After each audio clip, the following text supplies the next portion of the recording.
خبر شامل کرتے ہیں میرپور آزاد کشمیر سے۔ نائب تحصیلدار راجہ شکیل کی شاندار کارکردگی۔ تفصیلات کے مطابق نائب تحصیلدار راجہ شکیل نے اچانک پرائیویٹ گاڑی میں جاتلاں بازار کا دورہ کیا اور بغیر ریٹ لسٹ آویزاں کیے اور گرام فروشی کرنے والوں کے خلاف موقع پر کارروائی کی۔ راجہ شکیل ہوٹلوں اور دودھ دہی والی دکانوں پر بھی گئے اور صفائی ستھرائی کی چیکنگ کی۔ بغیر ریٹ لسٹ اور زائد قیمت پر گوشت اور سبزی بیچنے والے متعدد دکانداروں کو موقع پر ہی جرمانے کیے اور سختی سے ہدایات جاری کی کہ سبزی اور گوشت ریٹ لسٹ کے مطابق فروخت کیا جائے۔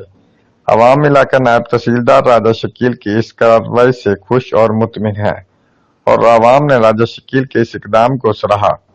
اگر سب افسران راجہ شکیل کی طرح ہی اور محنت سے کام کریں تو ہماری ترقی اور کامیابی کو کوئی نہیں روک سکتا۔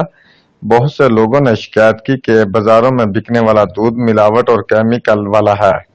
امید ہے کہ اگلی بار راجہ شکیل اس طرف ضرور توجہ دیں گے۔